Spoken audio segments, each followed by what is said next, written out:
Okay, so you should have just watched the 5-step checklist explanation, and now we're going to do some examples using the 5-step checklist to solve equations. Here's our first example. It's 3 times the quantity x plus 2 plus 5 equals x minus 1. So there's an example of an equation, and we're going to look at that checklist and work through it one step at a time. Step 1 is distributive property. Remember, the distributive property applies if we have parentheses. So we look at our problem, are there any parentheses here? There's one set of parentheses. And in front of the parentheses is the 3. So that means this 3 is being multiplied by the parenthesis. So we have to distribute that 3 to each thing inside the parenthesis. 3 times x is 3x. 3 times this positive 2 is positive 6. Now notice this 3 does not go to the 5 because the 5 is not in the parentheses. We've already done the distributive property here. We didn't do anything with this plus 5, so we're just going to bring that down, and we're going to continue on solving the equation. Those of you that have had me before know I like everybody to draw the line on the equal sign. That way it's easier to see the left side from the right side. So that right here was step 1. We did the distributive property. Now let's look at doing step 2. Like terms on the same side of the equation. So I'm going to cover this side while we look at the left side here. Are there any like terms or things that can go together? This has an x, that's a constant, and that's a constant. Well, we know that the constants can go together, so that 6 and that 5 can be combined. Positive 6 and positive 5 make positive 11. We didn't do anything with the 3x because that 3x can't be combined. They're not like terms. We have simplified this left side by combining like terms. Now let's cover this side and go to the right side. X minus 1, is there anything there that is a like term? That has an x and that has a constant. So they cannot combine. We cannot do anything with them on that step, so we just bring it down. That is our step 2, where we combined like terms on the same side of the equal sign. Remember, on step 2, we're not going back and forth to either side. We're still saying we're simplifying the left and we're simplifying the right. Step 3 is collecting the variables. So let's look at if we have any variables here that need to be combined. We have a variable here and a variable here. So we have variables on both sides of the equal sign. We need to combine them because that's what step 3 is. We're going to collect all those variables and get them together. So we need to get rid of one of these variables because we don't want variables on both sides of the equal sign. If you remember back from if you remember back from pre-algebra, you can get rid of either one and it'll work. But we generally try to get rid of the one with the smaller coefficient because we want to prevent negative signs. So I see this positive x here, and we know it's positive because when there's no sign in front of it, the default sign is positive. So I see this x here. In order to get rid of this x, I'm going to minus x. Because if you have an x and you take away an x, that causes those to cancel, right? And we're just left with the negative 1. But whatever you do to one side, you have to do to the other. And since we're subtracting 1x here, we have to subtract 1x here. Remember, even though there's not a 1 written there, the default coefficient is 1. So if I'm subtracting an x, I'm subtracting 1x.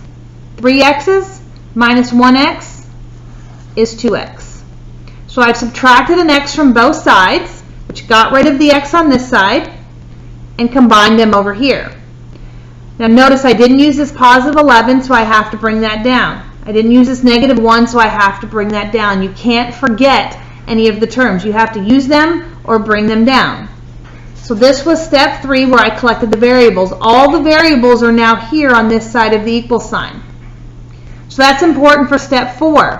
Since all my variables are here, and I've collected all the variables on one side, I now need to collect all the constants on the other side.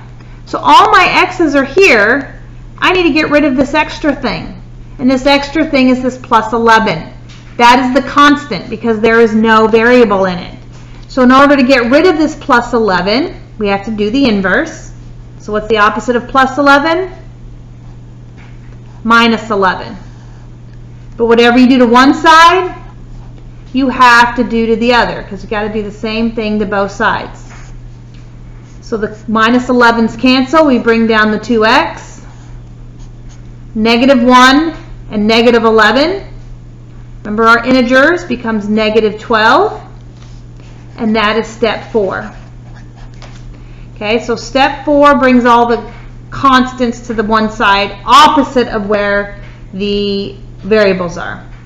And step 5 is divide by the coefficient. The coefficient is the number that's in front of the variable. Here's our x. So the 2 is in front of the x, the 2 is the coefficient. So I have to divide by the coefficient in order to get rid of it, which means the x is now alone. Move that up a little bit. And since we divided the left by 2, we have to divide the right by 2. And negative 12 divided by 2 is negative 6. So we end up with x equals negative 6 as our solution. That dividing by the 2 was the step 5, divide by the coefficient. The 5-step process. Notice I gave you this problem here that used all 5 of the steps. We don't always use all 5 of the steps, but we still go through the checklist.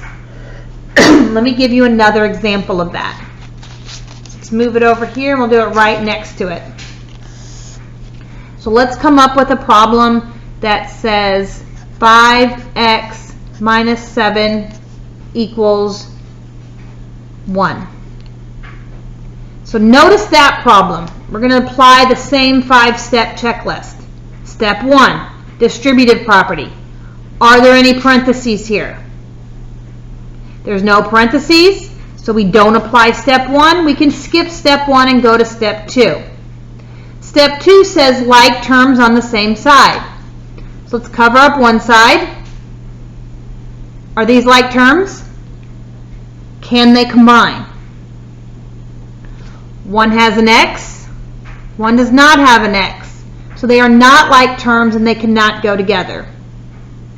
So now we're going to cover the other side. There's only a 1.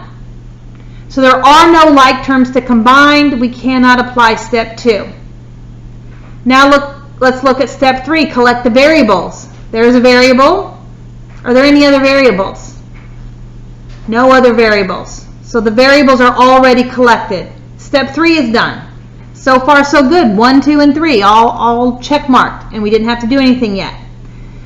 Once we get all the variables here, the next step is to get the constants on the other side. Well, we have the variables, but there's a constant here with it, which means that's what we have to do. Step 4, we have to get rid of this constant. The opposite of negative 7 is plus 7. Whatever you do to one side, you have to do to the other. Negative 7 and plus 7 cancel. We bring down the 5x. 1 plus 7 is 8. That is our step 4, because step 4 was to get all the constants on the opposite side of the variable. Step 5 is to divide by the coefficient. The coefficient is the number in front of the variable. So here's the x. 5 is being multiplied by the x. The opposite of multiplying by 5 is dividing by 5. If you divide one side by 5, you have to divide the other side by 5. And we end up with x equals 8/5. And you could change that into a mixed number if you need to, or just leave it as an improper fraction. But that's solving using the 5-step checklist.